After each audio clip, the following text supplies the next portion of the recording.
Seja bem-vindo ao Capital Natural. Lembrando que você também pode nos acompanhar no podcast. Olha, no início de abril desse ano, de 2022, o IPCC, o painel intergovernamental sobre mudança climática, lançou um relatório sobre a mitigação da mudança do clima do seu sexto relatório de avaliação, o AR6. Os relatórios do IPCC são, em geral, divididos em duas partes principais, a mitigação e a adaptação às mudanças do clima. A mitigação é justamente a parte que se direciona a combater e tentar reverter, de alguma forma, como se ainda fosse possível, a catástrofe climática para a qual nós, humanos, estamos conduzindo o mundo. Que já está acontecendo, como qualquer um de nós pode observar, é só olhar na janela para fora, observar as notícias, por exemplo, para perceber. Hoje, nas próximas semanas, nós vamos falar sobre isso. Se você é um otimista que acredita na capacidade humana de inovar e de aprender com os desafios da nossa existência, estamos aqui para isso. Fique conosco. Traremos verdades que podem não ser muito agradáveis, mas não há soluções para evitar o pior. Time notável que temos aqui de convidados para justamente dar boas pistas de como encontrá-las. Para falar sobre isso, então, do estado da ciência do clima em 2022, do relatório do IPCC sobre mitigação e gestão de mercado, estamos recebendo hoje Suzana Kahn, doutora em engenharia de produção, professora titular e vice-diretora da COP, UFRJ, é coordenadora, líder e autora do IPCC, inclusive do último relatório, este para o qual conversaremos hoje. Carlos Eduardo Yang, o Cadu, professor titular do Instituto de Economia da Universidade Federal do Rio de Janeiro, autor do estudo Green New Deal, como estratégia de desenvolvimento para o Brasil. Carlos Nobre, membro da Rede de Especialistas em Conservação da Natureza, criada pela Fundação Grupo Boticário, professor do Instituto de Estudos Avançados da USP e pesquisador aposentado do Instituto Nacional de Pesquisas Espaciais, o INPE. Um dos cientistas do clima brasileiros mais reconhecidos internacionalmente, participou inclusive de vários relatórios do IPCC, inclusive do quarto relatório, cujos membros receberam Nobel da Paz em 2007, ou seja, que timaço que temos aqui. Sejam todos bem-vindos, bem-vinda, doutora Suzana. Eu queria começar perguntando sobre mitigação. Ainda podemos falar de mitigação ou nos resta nos adaptarmos a esse cenário que temos a partir deste século nesse planeta? Doutora Suzana, seja bem-vinda. Mitigação sempre será necessário, evidentemente. A gente tem uma necessidade aí de reduzir, de tentar manter a diferença do que emitimos e do que absorvemos de carbono sempre, né? Agora, o que a gente está percebendo é que cada vez mais, por mais que a gente tente reduzir, não é mais suficiente. A gente já tem um aumento de temperatura que já aconteceu no nosso planeta, portanto nós temos que nos adaptar. E quanto menos a gente reduzir as emissões, maior vai ser a temperatura, esse aumento de temperatura, e maior vai ser o investimento, né, o gasto em adaptação, em necessidade de adaptação. Agora, o pior dessa questão que eu vejo é que quem mais precisa se adaptar são as regiões, a parte da sociedade que menos contribui para esse aumento das emissões. Então, é extremamente desigual o impacto, né, desse aumento de temperatura. Então, essa é uma questão que eu acho muito séria, além do fato de que o custo de adaptação normalmente é superior ao custo de mitigação. Então, quanto mais a gente posterga as iniciativas de reduzir as emissões, maior a gente vai deixando para fazer implementar medidas de adaptação que serão mais custosas, não só em recursos econômicos, né, mas também em várias outras tragédias e questões sociais que a gente vai postergando e deixando aí para as próximas gerações ou até mesmo para a nossa geração. Então, é uma questão muito complicada, é uma questão desigual e é realmente extremamente custosa, né, para o mundo como um todo. Quero ouvir, então, Carlos Nobre também sobre esse mesmo assunto. Seja bem-vindo ao Capital Natural, obrigado por nos atender. Muito obrigado pelo convite. Complementando o que a Suzana falou, é importante também lembrar que, mesmo se nós tivéssemos sucesso no Acordo de Paris de 2 graus, de 1,5 grau, e seria muito difícil imaginar que nós temos capacidade de adaptação para tudo, né? Vou dar um exemplo aqui. Nós temos 2 professores da UFRJ, a professora Suzana e o professor Young, e eles trabalham na Ilha do Fundão. Então, com 1,5 grau, quanto vai aumentar o nível do mar? Em 1.000 a 1.500 anos, o nível do mar aumenta 3 metros. Então, a Ilha do Fundão não vai ter mais o UFRJ. Com 2 graus, o nível do mar, em cerca de 1.000, um pouco mais de 1.000 anos, pode aumentar 6 metros. Então, há limites absolutos de adaptação. Então, se torna essencial, e essa é uma enorme dificuldade, e a Suzana vem do IPCC, do 6º relatório, e ela tem muito mais condições de dizer por que nós não estamos caminhando mais rapidamente para reduzir esse risco futuro. Presente, porque os extremos climáticos já são muito mais frequentes, e extremos também, secas, inundações, ressacas, quebras de safra, incêndios florestais, e tudo isso já está acontecendo. A temperatura aumentou 1,1, 1,2 graus. E então é muito essencial que a gente consiga atingir os objetivos do Acordo de Paris, não deixar a temperatura passar de 1,5 graus, porque mesmo se ela chegar a 2 graus, e pior ainda, na trajetória atual, ela vai passar de 2, 2,7 até 3 graus, nós corremos um enorme risco de atingirmos esses limites absolutos de adaptação, quer dizer, não conseguiremos fazer adaptação. Um outro exemplo, além desse grande aumento do nível do mar, tudo bem que é uma escala de séculos até 1.000 anos, mas o nível do mar vai aumentar, tanto se nós ficarmos em 1,5, 2 graus. Também nós temos um risco enorme para a Amazônia e para o Nordeste. Com 2 graus, 2,7 graus, 50% do semiárido vira semideserto. E com 2 graus, 2,5 graus, entre 50% e 70% da floresta amazônica irá desaparecer, se tornará uma espécie de uma savana muito degradada. Então, é essencial e é muito difícil. Eu considero isso o maior desafio que a humanidade já enfrentou.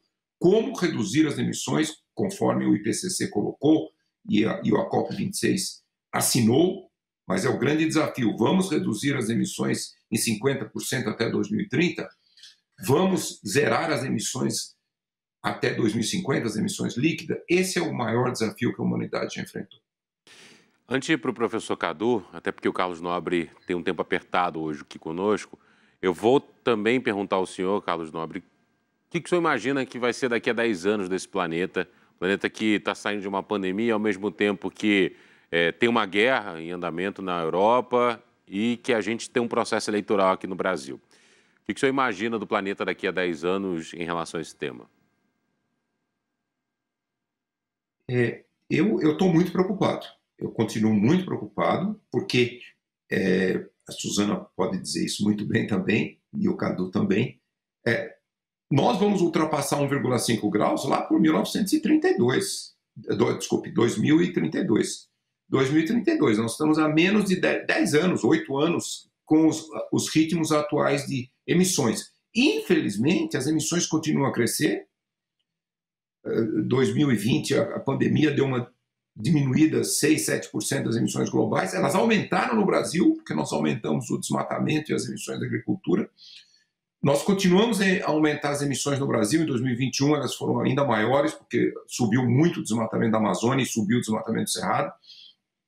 E a guerra da Ucrânia está lançando um enorme novo desafio, que é o mundo ficar muito preso aos combustíveis fósseis.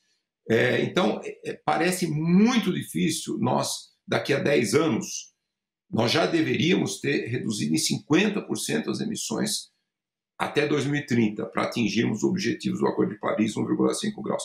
Parece, eu diria, impossível. Eu estou muito preocupado com isso.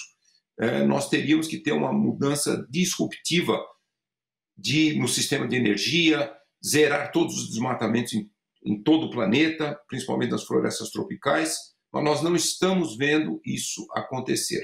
O relatório do IPCC disse que as emissões não podem, o máximo tem que ser 2025.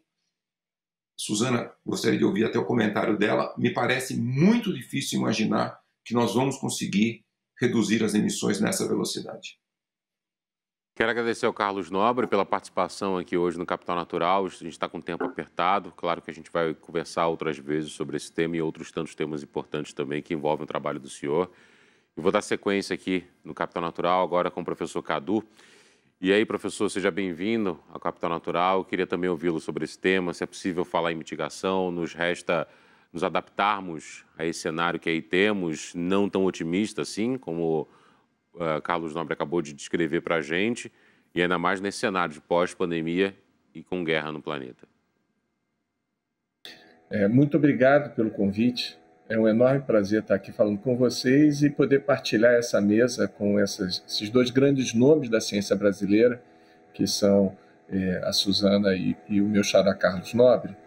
Eu queria enfatizar que é necessário, como a Suzana e o Nobre colocaram, ação nas duas áreas, tanto na mitigação, para tentar tornar o problema menos pior do que ele vai ser, do que ele pode ser, mas também na adaptação, porque, como acabou de colocar o Nobre, é inevitável que teremos mudança. E o que significa isso do ponto de vista econômico? Tá? Existe uma falácia, né? Nós vivemos a era das falácias, vulgo fake news, de que as ações para adaptação ou mitigação climática não podem ser usadas por serem antieconômicas. E o que a gente descobre é que é muito pelo contrário.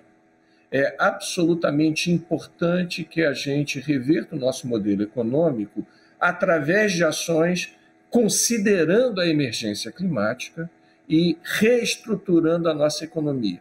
Do ponto de vista da adaptação, é necessário refazer as cidades. Isso que foi colocado da elevação do nível do mar é uma realidade que nós já estamos vivendo e vai se acentuar, não apenas do ponto de vista de elevação do nível do mar, pensando em desastres climáticos, né? O estado do Rio de Janeiro, em particular, tem sofrido sistematicamente. Acabamos de ter mais uma tragédia anunciada no município de Petrópolis, no município de Angra dos Reis, que são áreas já sabidas de enorme exposição a eventos climáticos extremos. E é necessário reconstruir essa cidade. O que custa mais? Repensar e fazer as ações antecipadamente, com saneamento, reconstrução, realocação urbana, ou seja, você ter todo um projeto de realocação e reconstrução da cidade, levando em consideração que tem mudança climática, ou simplesmente empurrar com a barriga,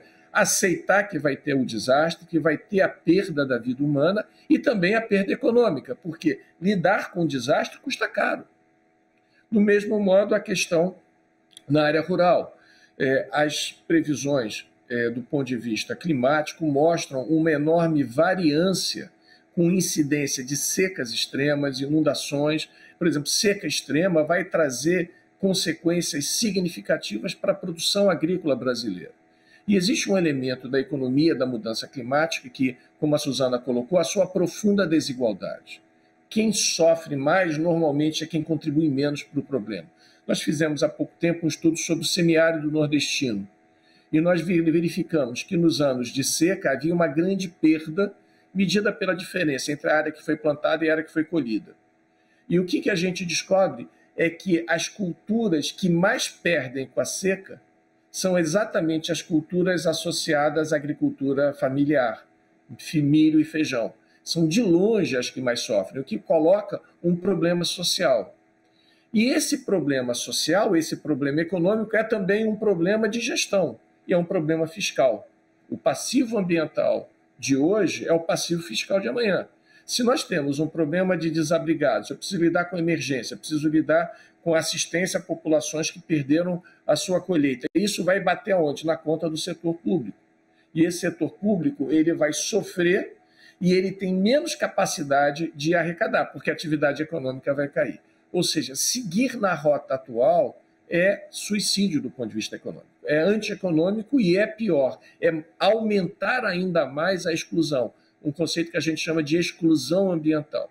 Então, se a gente fizer diferente e partir para um novo modelo econômico, onde a essência do investimento seja a recuperação ambiental, a atividade harmonizada com a natureza, citando agora o painel de ciência para a Amazônia, que é liderado pelo Nobre, a gente tem trabalhado opções alternativas de atividade econômica dentro da Amazônia que sejam alternativa à pior forma que existe de aumentar o problema climático, que é queimar floresta, porque nós estamos queimando o capital natural, estamos perdendo ativo e, ao mesmo tempo, estamos piorando a situação climática com uma situação que gera violência e gera desigualdade social. Então, na área urbana, repensar a estrutura de transporte. Nós não podemos ter um sistema metropolitano de imobilidade, onde a pessoa leva 2 horas por dia indo e voltando. Precisamos repensar a locação, melhorar a eficiência do transporte público. Toda essa ação tem a necessidade de investimento privado e público que pode liderar um novo ciclo de atividade econômica e reduzir e melhorar o terceiro drama. Nós não estamos apenas com uma crise ambiental e com uma crise social, nós estamos com uma crise econômica. O atual modelo é também perverso para a própria economia. O PIB per capita de hoje é menor do PIB per capita de 10 anos atrás. Então a gente precisa de um novo padrão e o investimento nas ações de combate aos problemas, tanto na área de adaptação quanto na área de mitigação, podem puxar para um novo ciclo econômico muito mais inclusivo do ponto de vista social e melhorando a qualidade de vida. E é isso que a gente tem chamado, de retomada econômica verde, ou Green New Deal, que é plenamente possível para o Brasil. Permita-me acrescentar 2 pontos aí a essa conversa, até para passar a bola para a doutora Suzana. Primeiro que vocês dois estão falando do Rio de Janeiro, cidade onde eu nasci e vivi boa parte da minha vida. E hoje eu moro em São Paulo, mas daqui de São Paulo eu entrevistei todos os pré-candidatos ao governo do estado do Rio de Janeiro para as eleições desse ano. Nenhum apresentou até agora nenhuma proposta de fato para mitigar, por exemplo, esse problema dos transportes, de quem mora, por exemplo, em Santa Cruz, na Zona Oeste, e tem que ir para o centro da cidade, demora 2 horas e meia nesse caminho, ou às vezes precisa pegar o carro, precisa pegar inúmeros meios de transporte para isso. E todos reconhecem que há um problema gravíssimo, principalmente no sistema ferroviário do Rio. E um outro é um estudo que saiu agora há pouco, mostrando que em 2021, 40% de toda a perda de florestas nativas do mundo aconteceu aqui no Brasil. Foi um levantamento da Universidade de Maryland, mostrou que a redução no país foi de 1,5 milhão de hectares, sendo 359 mil hectares desse total ocorrendo devido a incêndios. Doutora Suzana, o professor Carlos Nobre fez antes de nos deixar aqui nessa conversa, pediu a palavra da senhora sobre a perspectiva para essa década, para observar o mundo daqui a 10 anos. Então, gostaria de ouvi-la sobre isso, por favor. Olha, eu também sou muito pessimista, em relação ao esforço, que é necessário para a gente reduzir as emissões e o que está sendo feito, Tanto que a gente pode ver que esse assunto já é tratado há mais de 20 anos, desde agora já vamos comemorar aí Rio mais 30, Estocolmo mais 50, ou seja, há 30 anos que já existe a Convenção Quadro de Mudanças Climáticas. E não há como a gente ser otimista olhando o nosso histórico. Claro que, de alguma forma, a gente pode até mesmo ver uma ou outra melhoria. Eu acho que cada vez mais há um reconhecimento sobre o problema climático. Antes não se tinha tanto. Você já percebe, até nos mercados mesmo, a valorização de ativos verdes, até a questão da ESG, da meio ambiente, a questão de governança e social. As empresas todas já estão tendo relatórios de sustentabilidade. Enfim, há um movimento no sentido de se ter mais consciência, de se avaliar a questão de pegada de carbono, mas é numa velocidade tão lenta que realmente não não consegue atingir o nosso objetivo. Ao contrário, a gente tem aumentado até as nossas emissões. Talvez isso mude um pouco no sentido de que as fontes de energia renováveis, que no caso do mundo é a principal fonte de emissão de carbono, é o setor de energia. O Brasil é diferente, é a questão de desmatamento e agricultura, depois que vem o setor energético.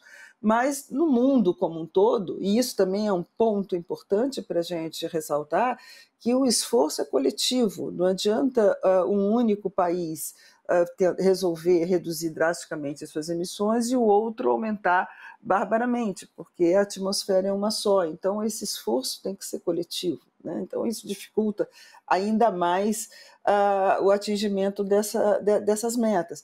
Mas voltando à questão das energias, a gente vê realmente uma redução enorme do custo das renováveis, né? Você tem a solar, a eólica, enfim, está reduzindo bastante, baterias para veículos elétricos, mas ainda assim é muito difícil você imaginar que nas próximas décadas você vai conseguir realmente fazer uma mudança, né, de matriz energética significativa, porque por mais que você aumente a frota de veículos elétricos, por exemplo, que é uma das estratégias de mitigação do setor de transporte. A frota de veículos elétricos nos últimos 10 anos aumentou 100 vezes, mas ela era tão pequena que aumentar 6 vezes de uma frota pequena, 100 vezes de uma frota pequena não causa, né, tanta diferença, além do que no caso de veículo elétrico, para realmente ser uma grande estratégia de mitigação, a origem da energia elétrica também deve ser renovável, né? Porque senão você vai estar queimando um combustível fóssil em algum outro lugar para atender, né, recarregar as baterias. E você também tem outros impactos. Enfim, eu não vejo aí uma possibilidade da gente, de fato, reduzir as emissões e chegar à neutralidade e nas próximas décadas. Eu acho que a gente tem que, de fato, pensar muito na questão de fluxos de investimentos para poder ajudar os países mais pobres a se adaptarem às mudanças climáticas, aos efeitos das mudanças climáticas e continuar, né, paralelamente trabalhando para conseguir reduzir as nossas emissões. E ainda a questão do sequestro, né, das emissões negativas, que é como também a gente chama, porque o que interessa é o balanço, né? Você tem que, muitas vezes, reduzir a emissão, adaptar e também buscar formas, e aí com reflorestamentos e outras tecnologias que são possíveis e são caras também, né, de CCS, armazenar, estocar carbono em subsolo, em minas, etc. Então, são coisas que eu acho que vão demorar certamente mais do que 2 décadas para a gente conseguir chegar. Em cima disso, então, doutora Suzana, como é que são planejadas as revisões do painel e como é que elas são divulgadas? Bom, o painel, você tem, na realidade, quando estamos falando de mudança climática, que é uma questão internacional, você tem dois trilhos, digamos assim, né? Tem o trilho científico, que é o painel internacional de mudanças climáticas, intergovernamental, aliás, de mudanças climáticas, que é o IPCC, onde periodicamente a gente faz uma revisão, né, de toda a literatura a respeito disso. Você faz essa revisão e, quer dizer, você não faz ciência, né? Você olha a ciência e faz o assessment, né, do que está sendo divulgado. Mas é algo também que você pode pensar algumas coisas que muitas vezes os governos são contrários. Então, por exemplo, vou dar um exemplo aqui do último que acabou de ser lançado em abril e que saiu, né, uma discussão enorme, foram 15 dias para aprovar, né, o sumário executivo, onde a gente falava, né, mostrava com dados e com estudos o aumento da eletrificação no setor de transporte. Só que esse aumento da eletrificação do setor de transporte pressupõe também uma infraestrutura que os países mais pobres não têm. Então, se você aponta, olha, o caminho é esse, né, para mitigar o setor de transporte, não só os veículos leves, mas também veículos pesados, caminhões, ferrovias, etc., usando eletrificação. Já, aviação e transporte marítimo é mais complexo, aí se fala em amônia, outras estratégias. Mas, ficando nesse exemplo, um debate enorme de que não há como um país mais pobre ou enorme, né, como é o caso de Brasil, como é o caso de China, como é o caso da Índia, ele se eletrificar. Né? Então, e há uma demanda muito grande por energia. E aí você pega os países árabes, né, que querem manter, né, naturalmente o uso de combustíveis fósseis, eles apontam para que não, o ideal realmente é você ter tecnologia, sequestrar esse carbono, manter o uso de fósseis, mas retirar esse carbono da atmosfera. Porque a questão da eletrificação, você tem o uso de baterias, você também tem a mineração, e a mineração ela é também muito impactante. Então, aonde você vai minerar, você também vai causar uma série de impactos ambientais. E aí chega o Brasil que argumenta, mas a gente tem biocombustíveis. Então, por que a gente... Você compreende? Há uma dificuldade de se atingir um consenso porque cada um está olhando para o seu quadrado. No fundo, você está tratando da economia desses países. Então, quando a gente fala por inércia, né, de tomar medidas, etc., é porque o ônus da medida, que pode muitas vezes não ser popular ou implicar num aumento de custos num primeiro momento, o ônus fica para um determinado político ou tomador de decisão ou governo. E o bônus vai ser lá na frente. Então, aquele que tomou a decisão não vai se beneficiar do bônus, que é você realmente ter um mundo com menos desastres naturais, mais igual, e sem o custo tão grande dessa adaptação. Então, é um problema muito complexo, né? E isso é tratado, por mais que o IPCC seja por cientista, ele é a base da negociação entre governos. Então, acaba tendo, né, uma conexão muito forte, porque o que está escrito no IPCC e é assinado por todos os países vai ser usado como subsídios nas negociações climáticas, onde são interesses, né, desses países. Então, a cada período de tempo, né, cerca de 5 anos ou 6, varia até 7 anos, você faz uma nova revisão dessa literatura, fornece mais elementos e aí se negociam, né, novos acordos e ajustes, etc. Passar a bola, então, para o professor Cadu, e aí eu quero te perguntar, professor, se na visão do senhor, esse relatório, de alguma forma, guia políticas públicas ou não? É muito difícil, como a professora Suzana acabou de nos contar. Ele deveria. E a sociedade tem que impor essa pauta. Como a Suzana colocou, o benefício é difuso. Ele é difuso não apenas intrageracionalmente, mas intergeracionalmente, ou seja, ele não é difuso apenas entre nós hoje, ele é difuso ao longo do tempo. E nós temos que levar em consideração aqueles que não estão aqui para poder reclamar, que são as gerações futuras. As gerações futuras não votam hoje. A gente precisa antever que esse futuro está logo ali. Eu queria apenas aprofundar alguns pontos que a Suzana colocou, e pensando do ponto de vista econômico. Em primeiro lugar, além de todo esse ponto que ela colocou da necessidade de mudança e melhoria da matriz do transporte público, a gente só vai resolver o problema reduzindo a necessidade de deslocamento. Tá? Não é apenas uma questão de tornar o transporte menos emissor e de melhor qualidade. É necessário que a gente tenha uma menor desigualdade do tempo de deslocamento. Então, é fundamental repensar as regiões metropolitanas em particular, né? Nós temos municípios aqui como São Gonçalo, que é o segundo maior município em termos de população do estado do Rio de Janeiro.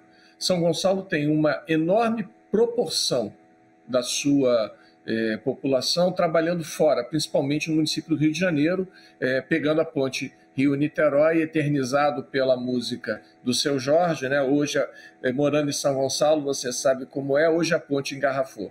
Isso significa uma perda econômica, tanto do ponto de vista de produção corrente, que é sacrificada pelo tempo gasto em imobilidade, e a gente tem feito uma série de estudos mostrando o quanto se gasta no sinal fechado, né, no engarrafamento, e também perdão, é importante do ponto de vista da possibilidade que a gente tem de reconstruir espaços e gerar atividade econômica. Ou seja, se eu só consigo melhorar o trânsito se eu faço com que a pessoa desloque menos. E para eu deslocar menos, eu preciso levar o quê? Cidadania para a periferia.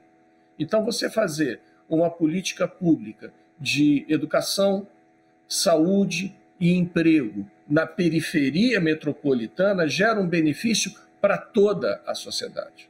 Por quê? Porque eu reduzo a necessidade de engarrafamento. Então, eu tenho que repensar a cidade. E esse investimento, e aí pensar aquela questão do bônus e do ônus, a gente superestima o custo do investimento para mitigação e adaptação climática e subestima o benefício econômico. Ao fazer esse tipo de investimento, eu estou ativando o setor de construção civil, eu estou gerando emprego, eu estou gerando tributo, eu estou aumentando a possibilidade de alocação, por exemplo, com uma remodelagem da cidade. Vou voltar ao tema dos desastres climáticos. Um desastre climático não é tão natural quanto parece. Para um evento climático extremo se transformar em desastre, é necessário que não haja capacidade de assimilar aquele problema. Ou seja, se eu tiver investimento em infraestrutura, em saneamento, eu reduzo a probabilidade de um evento extremo se transformar num desastre. E isso requer investimento, por exemplo, em construção civil. A gente tem um déficit habitacional que precisa ser tratado. Tá? E isso tem a ver, como você colocou adequadamente, com a campanha eleitoral. Não apenas na esfera federal. É fundamental que isso entre dentro das campanhas, dos programas de governo estadual. Tá? Eu queria chamar a atenção que no nosso estudo de Green New Deal, a nossa estimativa de investimento, metade do investimento é para a cidade, porque é a adaptação. Agora, do ponto de vista de mitigação, qualquer avanço que a gente vai ter do setor de transporte é dizimado pela massiva destruição do desmatamento. E isso faz com que o Brasil perca oportunidade. Por exemplo, você vai perguntar para mim, biocombustível brasileiro reduz mudança climática? Eu vou dizer, não sei, provavelmente não. Por quê? Porque ao elevar o preço da terra, se eu tenho a fronteira agrícola aberta, eu estou plantando cana, estou plantando soja numa área de pastagem, e essa área já foi desmatada. Ok, mas aquele boi vai parar onde? Se eu mantenho a fronteira agrícola aberta, tendo mais desmatamento para expandir a pastagem, na verdade eu estou queimando floresta para colocar o boi que foi substituído pela plantação do etanol, plantação do biodiesel. Isso é perda de competitividade, porque ninguém lá fora acredita que o biocombustível brasileiro de fato reduz mudança climática. E para isso a União Europeia, por exemplo, já está começando a estabelecer protocolos. Qual é a nossa estratégia de defesa desse argumento? É acabar com o desmatamento. O desmatamento, professor, entre outras coisas, impossibilita a competitividade de você se dizer o seguinte, olha, eu tenho aqui um biocombustível que foi produzido de maneira a reduzir a emissão. E a gente gera o que com o desmatamento? Muito pouco em relação ao dano que é causado. Vou fazer o seguinte, eu quero ampliar esse olhar na segunda parte do Capital Natural sobre esse mesmo tema. Então, vou encerrar aqui a nossa primeira parte da conversa e na semana que vem eu vou voltar a conversar com a Suzana Kahn, doutora em Engenharia de Produção, professora titular e vice-diretora da Copa UFRJ e coordenadora, líder e autora do IPCC, inclusive do último relatório sobre o qual estamos conversando no programa de hoje, Carlos Eduardo Young, professor titular do Instituto de Economia da Universidade Federal do Rio de Janeiro, autor do Instituto Green New Deal, Green New Deal, como estratégia de desenvolvimento para o Brasil.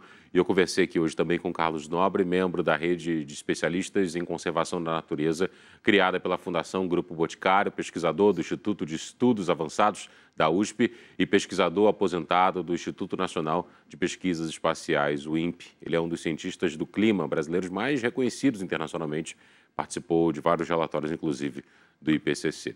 Quero agradecer a você também, que nos acompanhou aqui no Capital Natural, tanto na tela do Band News TV, quanto nas nossas plataformas digitais, no podcast. Ótima semana pela frente e até o próximo.